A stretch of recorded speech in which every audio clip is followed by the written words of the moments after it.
So this slab of walnut had a couple knot holes that had holes that went all the way through. So I taped up the back with some painter's tape, and the intention here was to have a turquoise stone inlay on the top. And instead of having turquoise going all the way through, I decided to fill most of the gap with some wood glue and some colored sawdust. Then I'll come back in with these two different types of grits of turquoise, crushed turquoise, and throw those just on the 1/4 inch gap at the very top. So a little bit of wood glue there, and I mix in some colored sawdust. It's kind of a bluish turquoise. And the intention was, in case something were to show through, which I don't know how it would, but just in case, I wanted to have a little color on the glue that was in there. So I used some of that dyed sawdust that Austin and I made and mix it up inside the glue. And the end result, when you finally see it, it worked out fine. It worked great as a gap filler. It was certainly a lot less expensive than using crushed turquoise throughout the whole thing.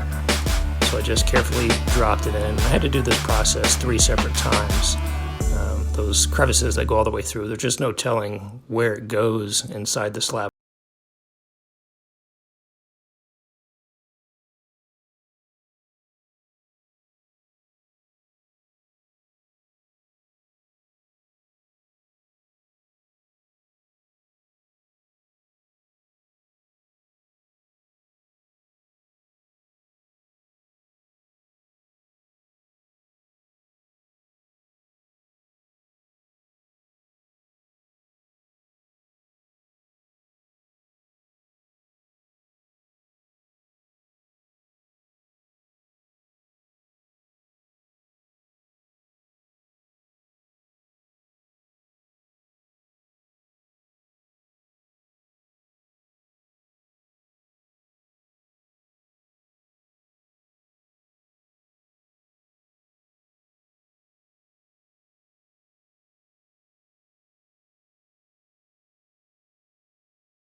Through, but on film too.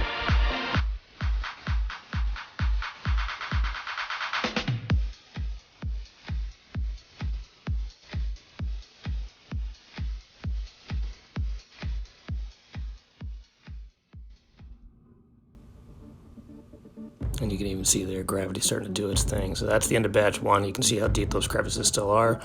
So some more colored sawdust and some more wood glue. Rinse and repeat the same process, and just get those gaps filled as best I could.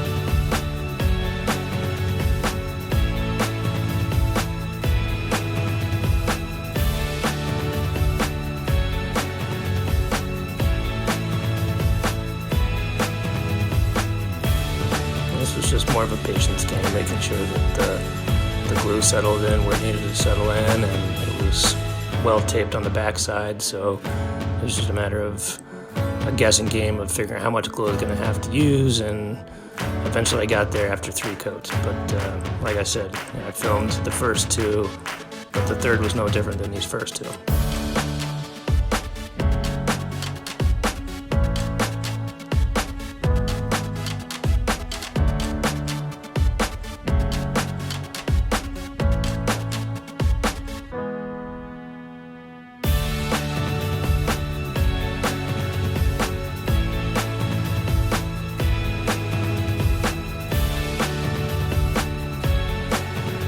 tried to get as much excess off as I could just to make the sanding part easier on myself.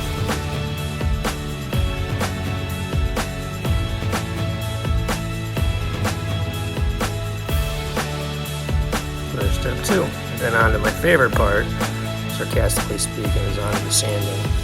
And the orbital did a pretty good job. I started off with a 60 grit, made my way up to an 80 grit. I actually did the 80 by hand, then a 150, and then a 220.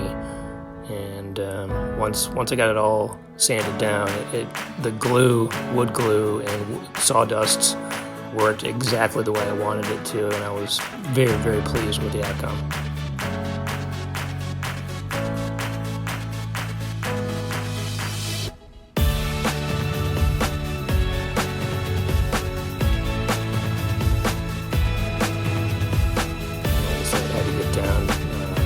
Off the orbital and onto the hand sanding just because I needed more pressure than the orbital was able to give.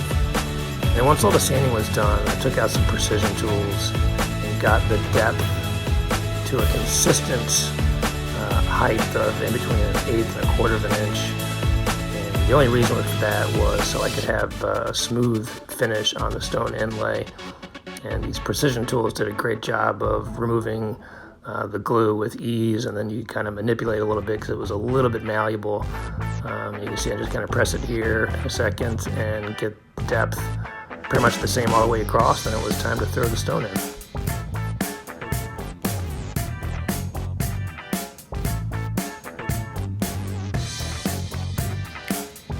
So instead of using all crushed turquoise, I came in with some crushed malachite, which is a green semi-precious stone. I've got plenty of that, and it worked great as a filler, and it basically prevented some of that crushed turquoise from escaping down to any more crevices. So I threw the malachite in, threw a layer of CA glue on top of that, and then came back and sanded it again, 60, 80, 150, 220, and then it was time for the crushed turquoise. So this, again, like I said, it was a patience game. There was no more holes after that, and it turned out really cool.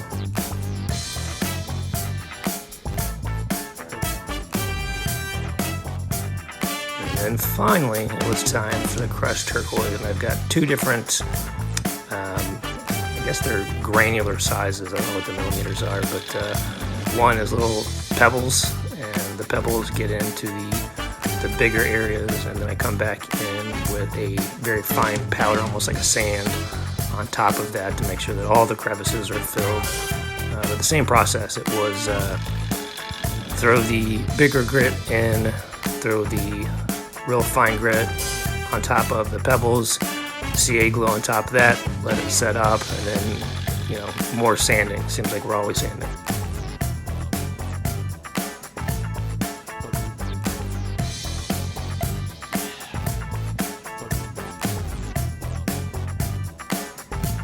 And because that wood glue is a little malleable, you can just work the stones in there and press it in and get it nice and flat, and then come back with the powder to make sure it's completely even all the way across. And there's a shot of the CA glue, and then I sanded, and then it turned out just as flat as could be, very pretty. Then it was time to throw some oil on top of it. I just used mineral oil on this one, and the color turned out great. It had this natural little tiger stripes there, very cool looking.